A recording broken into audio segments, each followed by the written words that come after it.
Welcome to Idea TV News at 9. I am Chidera Okere. We'll begin with the headlines. TINUBU decorates DISU as acting Inspector General of Police. Standard Chartered books $10 million loss in Cameroon and Gambia. Zambia signs deal for 118 megawatt solar plants. Tanzania courts investors to boost sugar outputs. Away from Africa, UK denies pause on CHAGOS Island deal. Still in Away from Africa, Lord MANDELSON arrested over public office allegations in business. NAIRA slides to 1,359 Naira after CBN cut interest rates. And in sports, Man United reports profit surge after job cuts. Now the news in full. President Bola Tinubu has officially decorated Tunji Dusu as the Acting Inspector General of Police at the State House, Abuja, today at 4 p.m. The ceremony was attended by key security and government officials, including the National Security Advisor, Chief of Staff, and the outgoing IGP, Kayode Ekpa-Tsokun. This appointment comes just 48 hours before his scheduled retirement on April 13, 2026, but under the amended Police Act, he may serve a 4-year tenure until 2030. He assumes office in an acting capability pending confirmation by the Nigerian Police Council and Senate approval. DISU has served over 3 decades in the police, rising to prominence as commander of Lagos State's Rapid Response Squad and head of the Intelligence Response Team.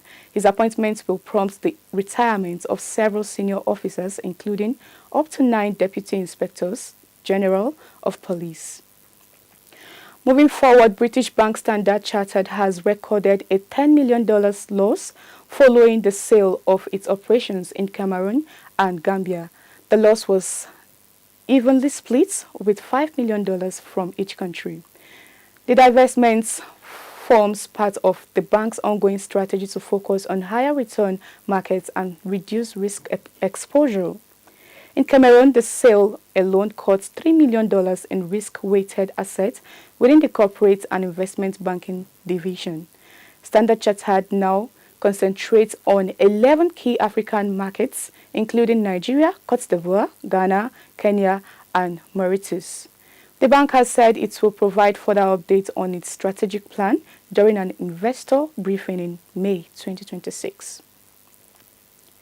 Zambia has signed an agreement to develop a 118 megawatt solar power plant in Sinazongwe, Southern Province. The deal announced by the Ministry of Energy on February 23rd was signed with Gold Energy Limited, a Zambian registered company backed by a Dubai investment fund. The plant is expected to begin supplying electricity in the first quarter of 2027, boosting national generation capacity and strengthening energy security. The project aims to diversify Zambia's largely hydropower-based electricity system, reducing vulnerability to drought and river flow variability. Authorities stress that the expansion is intended to stabilize the grid rather than cut emissions.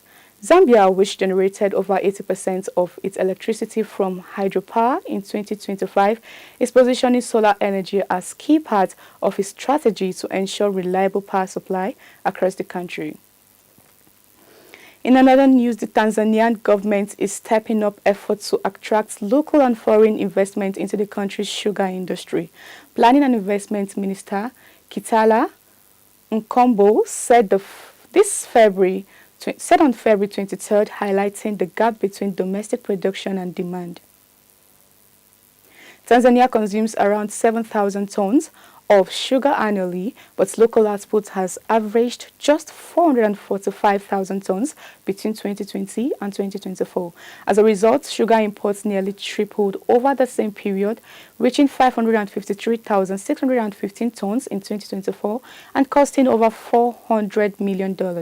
Authorities say the investment drive aims to close the supply gap, strengthen the sugar sector, and support Tanzania's Vision 2050 goal of becoming one of Africa's top 10 food-producing nations. We're now going on a quick break. The news continues when we get back.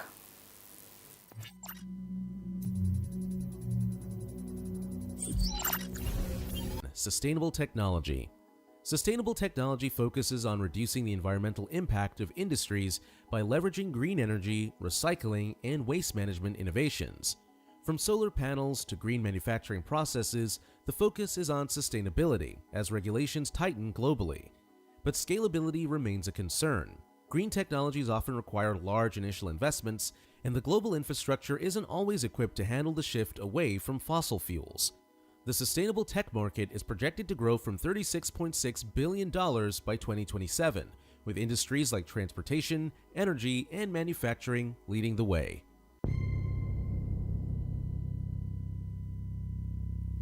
Welcome back if you're just joining. This is Idea TV News at 9. Now the rest of the stories. Away from Africa, the United Kingdom government has confirmed there is no pause in its plans to transfer sovereignty of CHAGOS Island to Mauritius.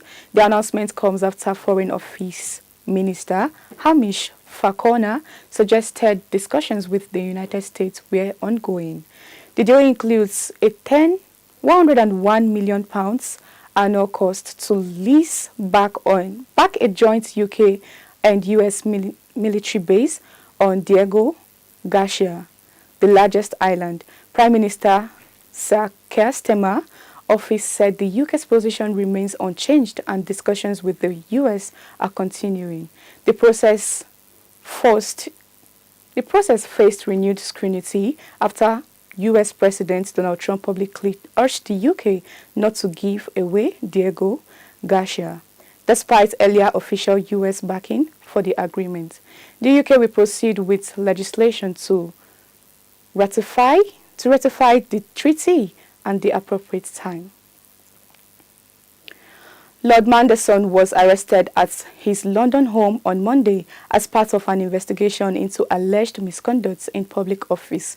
Police says the arrest followed concerns he could be a flight risk, information passed to authorities by Common Speaker's Salance Holy.